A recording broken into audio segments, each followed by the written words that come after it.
2024 সালের জুলাই এবং অগস্টে ঘটে যাওয়া ঘটনাকে 2025 সালে এসে জুলাই ঘোষণা হিসেবে উল্লেখ করে সংবিধানে অন্তর্ভুক্ত করার জন্য যে প্রস্তাব করা হয়েছে তা কি আদৌ সম্ভব?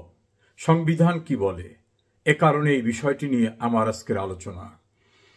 বাংলাদেশের সংবিধান দেশের সুপ্রিম ল, অর্থাৎ সর্বোচ্চ আইন। এই আইনের চেয়ে বড় কোনো আইন নেই এবং এই আইনের অনুচ্ছেদ 7-2 বলা হয়েছে যে এই আইনের যে মূল স্ট্রাকচার, এর বাইরে গিয়ে কোনো আইন করা যাবে না, কোনো কিছু করা যাবে না।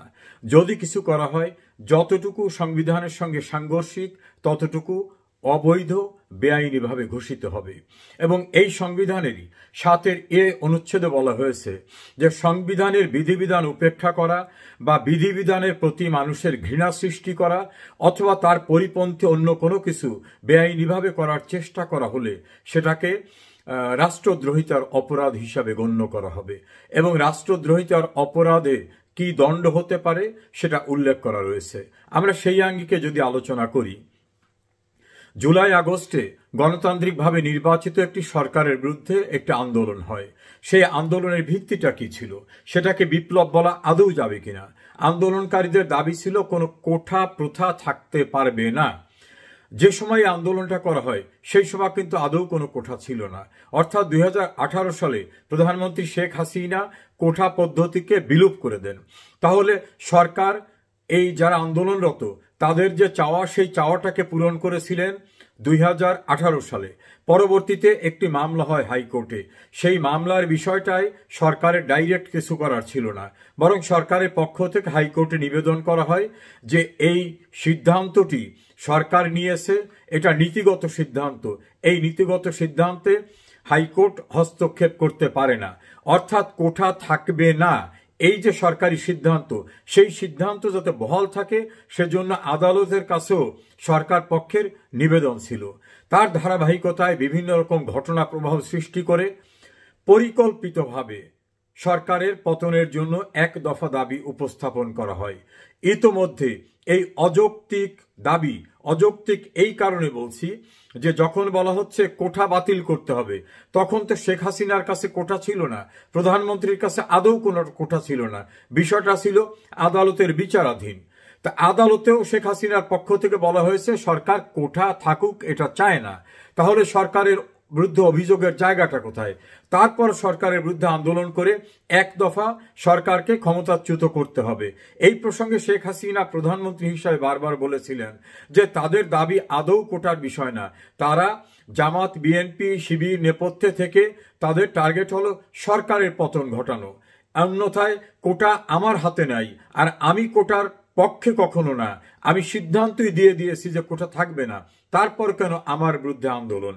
এই জাতীয় প্রক্রিয়ায় আন্দোলনের মধ্য থেকে শেখ হাসিনা সরকারকে ক্ষমতার থেকে সরিয়ে দিয়ে অনির্বাচিত একজন ব্যক্তিকে ক্ষমতায় বসানো হলো একটি গোষ্ঠীর স্বার্থে।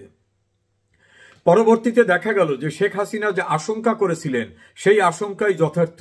অর্থাৎ ক্ষমতায় যিনি মূল ব্যক্তি বসলেন, ডক্টর মোহাম্মদ ইউনূস, তিনি প্রেসিডেন্ট বিল ক্লিন্টনের যে একটা চ্যারিটি অর্গানাইজেশন ক্লিন্টন ফাউন্ডেশন, সেখানে গিয়ে তিনি বললেন যে এটা হঠাৎ করে বাংলাদেশে কিছু ঘটে নাই, মেটিকুলাস ডিজাইন করে, অর্থাৎ সুপরিকল্পিতভাবে দীর্ঘদিনের চেষ্টায় এই ঘটনা ঘটানো হয়েছে এবং তার পক্ষে যারা কাজ করেছে তার ভিতরে একজনাকে মাস্টার মাইন্ড এবং অন্যদেরকে সামনের সারির নেতা হিসাবে তিনি সেই মঞ্চে পরিচয় করিয়ে দিলেন। তার কিছুদিন পর আমরা দেখলাম যে আন্দোলনে নেতৃত্ব দানকারী ব্যক্তিরা একে একে সবাই নিজের জায়গা পরিষ্কার করছেন। যারা নেতৃত্ব দিয়েছেন তাদেরকে সমন্বয়ক বলা হতো। তারা বলছেন আমরাই পুলিশকে হত্যা করেছি। কেউ কেউ বলেছেন যে এই টেলিভিশন ভবনে আমি আগুন দিয়েছি। কেউ কেউ বলছেন, পাবনার এক নেতা বলছেন যে পুলিশকে আমরা হত্যা না করলে এই আন্দোলন বেগবান হতো না। এই সমন্বয়কদের দুই নেতা আসিফ মাহমুদ সজীব ভুঁইয়া এবং নাহিদ ইসলাম, তারা তো বললেনই 5 তারিখে যদি সরকারের পতন ঘটাতে না পারতাম তাহলে আমরা অস্ত্র হাতে তুলে নিতাম। এবং তাদেরই আর এক নেতা মাসুদ এবং আরো কয়েকজনে টেলিভিশনে বিভিন্ন সাক্ষাৎকারে বললেন যে আমরা যদি নিয়ম মানতাম তাহলে পুলিশকে মারতে পারতাম না, পদ্মা সেতু, মেট্রো রেল, টেলিভিশনে আগুন দিতে পারতাম না, তাহলে আন্দোলন এত বেগবান হতো না। সেই জন্য আমরা পুলিশকে হত্যা করা সহ অন্যান্য কর্মকাণ্ড করেছি। তাদের ভিতর কেউ কেউ তো বললেন যে এটা হঠাৎ করে কোনো কিছু না, আমরা একটা মেসে থাকতাম, সেখানে আমাদের দীর্ঘ 15-16 বছরের পরিকল্পনা ছিল এই সরকারকে কিভাবে উচ্ছেদ করা যাবে। শেখ হাসিনার যে আশঙ্কাটা ছিল, যেটা জামাত শিবির করছে, তারা সুপরিকল্পিতভাবে অনেকেই কিন্তু ডাকসুর সাবেক ভিপি নূরের দলের ভিতরে আশ্রয় নিয়েছিল। কেউ কেউ আশ্রয় নিয়েছিল আওয়ামী লীগের ছাত্র সংগঠন ছাত্রলীগের ভিতরে। তারা মাথায় হেলমেট পরে বিভিন্ন জায়গায় গিয়ে অত্যাচার করত, মারধর করত, এবং বদনামটা ছাত্রলীগের উপর আসলো যে ছাত্রলীগের হেলমেট বাহিনী এভাবে নির্যাতন চালাচ্ছে। পরবর্তীতে তারা আলাদাভাবে নিজেদের স্বরূপ উন্মোচন করে বললেন যে আমরা ছাত্র শিবির, আমরা কৌশলের কারণে ছাত্রলীগের ভিতর ছিলাম এবং আমরাই বিভিন্ন জায়গায় টর্চার করতাম, আমরাই হেলমেট পরে চলতাম, না হলে আমাদের অনেকে চিনে ফেলবে। তাহলে সামগ্রিক বিষয়টাকে যদি আমরা পর্যালোচনা করি, তাহলে দেখা যাবে যে এটা কোনো আন্দোলন ছিল না ন্যায়সঙ্গত কারণের, এটা ছিল ডিসগাইজে সরকার পতনের আন্দোলন। জামাত ইসলামের নায়েবে আমির ডক্টর আব্দুল্লাহ মোহাম্মদ তাহের, তিনি একজন বিএনপি নেতার কাছে ইন্টারভিউ দিয়ে বলেছেন কারাগারে থাকা অবস্থায় যে এনসিপির প্রধান যে নাহিদ ইসলাম, সে তাদেরই ছেলে, তারাই তাকে গ্রোন আপ করছে। একইভাবে এনসিপির অনেক নেতারা বের হয়ে গিয়ে তারা বললেন যে না, আমরা মূলত ছাত্রলীগ করি। একইভাবে ভিপি নূরের দলের ভিতর থাকা ব্যক্তিরাও বেরিয়ে গিয়ে বললেন যে আমরা নূরের দলের সঙ্গে নাই। ছাত্রলীগের ভিতর থাকা হেলমেট বাহিনী বের হয়ে গিয়ে বললেন আমরা আসলে ছাত্র শিবির ছিলাম। একদিকে তাদের স্বীকারোক্তি বিভিন্ন টেলিভিশন এবং গণমাধ্যমে, অন্যদিকে জামাতের নায়েবে আমির আব্দুল্লাহ তাহেরের বক্তব্য। এর পাশাপাশি এই সুবিধাভোগীদের প্রধান ব্যক্তি ডক্টর মোহাম্মদ ইউনূস, তিনি যখন ক্লিনটন ফাউন্ডেশনে গিয়ে পরিষ্কারভাবে বললেন হঠাৎ করে কিছু ঘটেনি, মেটিকুলাস ডিজাইন করে এগুলো ঘটানো হচ্ছে। যেটা শেখ হাসিনা বলতেন যে ডক্টর ইউনূস ক্ষমতায় আসার জন্য এগুলো ঘটিয়েছে এবং ঘটাচ্ছে। তখন অনেকে বিশ্বাস না করলেও বাস্তবতা পরবর্তীতে প্রমাণিত হয়। এখন আসি সাংবিধানিক জায়গায়। আমাদের সংবিধানের 7-2 অনুচ্ছেদে বলা হয়েছে সংবিধানের পরিপন্থী কোনো কিছুকে আইনে পরিণত করা যাবে না। তাহলে এই যে জুলাই ঘোষণা যে করলেন যে সংবিধানের তফসিলে অন্তর্ভুক্ত করবেন, আদৌ চতুর্থ তফসিলে এটা অন্তর্ভুক্ত করার সুযোগ আছে কিনা? না, এটা নেই। সংবিধানের 150 অনুচ্ছেদে পরিষ্কারভাবে বলা হয়েছে অন্তর্বর্তীকালীন, ক্রান্তিকালীন এবং অস্থায়ী বিধানাবলী হিসাবে গণ্য করা হয়েছে ততটুকুকে আমাদের মহান মুক্তিযুদ্ধের সময় সংগঠিত যে বিষয়গুলিকে, সেগুলোকে তফসিলে অন্তর্ভুক্ত করে সংবিধানে সেগুলোকে মর্যাদা দেওয়া হয়েছে। এটা ফান্ডামেন্টাল স্ট্রাকচার কনস্টিটিউশনের। তো এই ফান্ডামেন্টাল স্ট্রাকচার যেখানে আছে only for the period of liberation war, মহান মুক্তিযুদ্ধের সময় ঘটিয়ে যাওয়া ঘটনাগুলোকে প্রোটেকশন দেওয়া হয়েছে। সেই নিরাপত্তা যে ঘটনাকে দেওয়া হয়েছে তার সঙ্গে তুলনা করে জুলাইয়ের ঘটনাকে সম্পৃক্ত করে এখানে দেওয়ার কোনো সুযোগ নাই। যদি দেওয়া হয় সেটা সম্পূর্ণরূপে অবৈধ হবে, সংবিধানের অংশে পরিণত হবে না। যেমনভাবে 1979 সালের 9 এপ্রিল জাতীয় সংসদে ইনডেমনিটি অর্ডিন্যান্সকে আইনে পরিণত করে সামরিক শাসক জিয়াউর রহমানের কৃতকর্ম, অর্থাৎ 1975 সালের 16 আগস্ট থেকে শুরু করে 1989 সালের 6 এপ্রিল পর্যন্ত অবৈধ ক্ষমতা দখলকারী জেনারেল জিয়াউর রহমানের কৃত সকল কর্ম এবং ওই কর্মের সঙ্গে যারা জড়িত ছিলেন তাদের সকলকে দায় মুক্তি দিয়ে যে আইন করা হয়েছিল সেটা পরিচিত সংবিধানের 5ম সংশোধনী নামে। একইভাবে জেনারেল এরশাদ ক্ষমতা দখল করার পরে তিনি তার কৃতকর্মকে বৈধতা দেবার জন্য যে সংসদে একটা আইন পাশ করেন, যেটা পরিচিত ছিল সংবিধানের 7ম সংশোধনী হিসাবে। এই দুইটাই সর্বোচ্চ আদালতে যখন আইনি লড়াইয়ের মুখোমুখি হয়, তখন আমাদের সর্বোচ্চ আদালত বলছে এটা কোনোভাবেই বৈধ না। যিনি ইউজারবার, যার এই ক্ষমতা দখল করার গ্রহণ করার এখতিয়ার ছিল না আইনসঙ্গতভাবে, তিনি গ্রহণ করে দীর্ঘদিন পরিচালনা করার পরে সেটাকে বৈধতা দেবার চেষ্টা যদি করেন, কোনোভাবে এটা বৈধতা না, বরং তাদের কৃতকর্ম উচ্চতর রাষ্ট্রদ্রোহিতার অপরাধ, চর দখল, আইন ভঙ্গ করা এবং ফৌজদারি অপরাধ।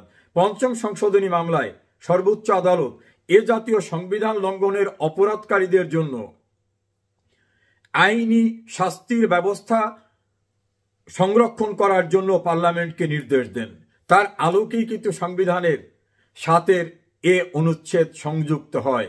অর্থাৎ সাংবিধানিক বিধিবিধানকে বেআইনিভাবে লঙ্ঘন করা, মানুষের প্রতি অনাস্থা সৃষ্টি করা, কোনোভাবে ষড়যন্ত্র করা, অনুসমর্থন করা, সমর্থন করা, এ জাতীয় কিছু ঘটনা হলে সেটা রাষ্ট্রদ্রোহিত হবে। এই 7-এর এ অনুচ্ছেদটিও কিন্তু সর্বোচ্চ আদালতের রায়ের আলোকেই পার্লামেন্ট পাশ করেছে। একইভাবে প্রিভি কাউন্সিলেরও জাজমেন্ট রয়েছে, আসমা জিলানির মামলায় জাজমেন্ট রয়েছে। 5ম সংশোধনী 7ম সংশোধনীতে পরিষ্কারভাবে বলা হয়েছে, যিনি আইনগতভাবে কোনো ক্ষমতায় বসার এখতিয়ার সম্পন্ন না, তিনি বসার পরে তার কৃতকর্মকে বৈধতা দেওয়ার কোনো সুযোগ সংবিধানে নাই। জেনারেল জিয়াউর রহমান যখন ক্ষমতা দখল করেছিলেন তখন তিনি লিগ্যালি ওই আসনে বসতে পারেন না। জেনারেল এরশাদ যখন ক্ষমতা দখল করেছিলেন তিনিও তখন ওই আসনে অর্থাৎ রাষ্ট্রপতির আসনে বসতে পারেন না। তাছাড়া প্রধান সামরিক আইন প্রশাসক নামক কোনো শব্দ আমাদের সংবিধানে বা কোনো আইনে নাই, এবং সামরিক আইন জারি করার যে শব্দটা সেটাও কোনো আইনে নাই। এটা তাদের মতো করে একটা ব্যবস্থা অন্তর্বর্তীকালীন সময়ে মানুষকে চাপিয়ে রাখার জন্য করেছিলেন।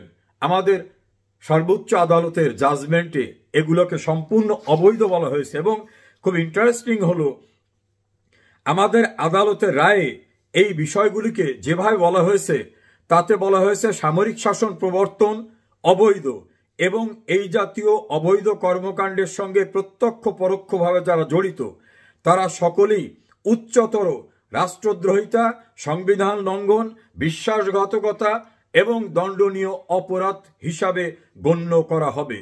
সেই আঙ্গিকে 1971 সনের জন্য প্রোটেক্টেড যে তফসিলভুক্ত ঘটনা, যেটাকে প্রোটেকশন দেওয়া হয়েছে সংবিধানের 150 অনুচ্ছেদে, সেই 150 অনুচ্ছেদে যে বিষয়গুলোকে প্রোটেকশন দেওয়া হয়েছে সেটা সংবিধানের ফান্ডামেন্টাল স্ট্রাকচার। কেবলমাত্র মুক্তিযুদ্ধকালীন সময় সংগঠিত ঘটনা, তার সঙ্গে 24-এর ঘটনাকে মেলাবার কোনো সুযোগ নাই। বরং ইতিহাস একদিন বলবে 24-এর সংগঠিত ঘটনাটা ছিল ভয়ঙ্করভাবে উচ্ছৃঙ্খলতা, সন্ত্রাস, নৈরাজ্য, আইন লঙ্ঘনকারী, বেআইনি কর্মকাণ্ড, ফৌজদারি অপরাধ। আমরা ধরে নিই শেখ হাসিনার বিরুদ্ধে যদি অভিযোগ থাকে তার বিরুদ্ধে আন্দোলন হতে পারে।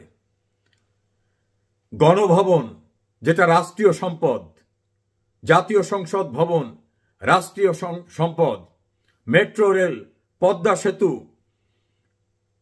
সহ বড় বড় স্থাপনায় যে ভয়ঙ্করভাবে আগুন লাগানো, বাড়িঘর লুটপাট করা, তৎকালীন সময় ক্ষমতার সঙ্গে যারা সম্পৃক্ত ছিলেন তাদের বাড়িঘর লুটপাট করে আগুন দিয়ে দেওয়া, সারা দেশে নৈরাজ্য সৃষ্টি করা, লুটপাট করে মালামাল নিয়ে যাওয়া, এই যে ঘটনাগুলি ঘটেছে সেই ঘটনাগুলি ফৌজদারি অপরাধ হয়েছে।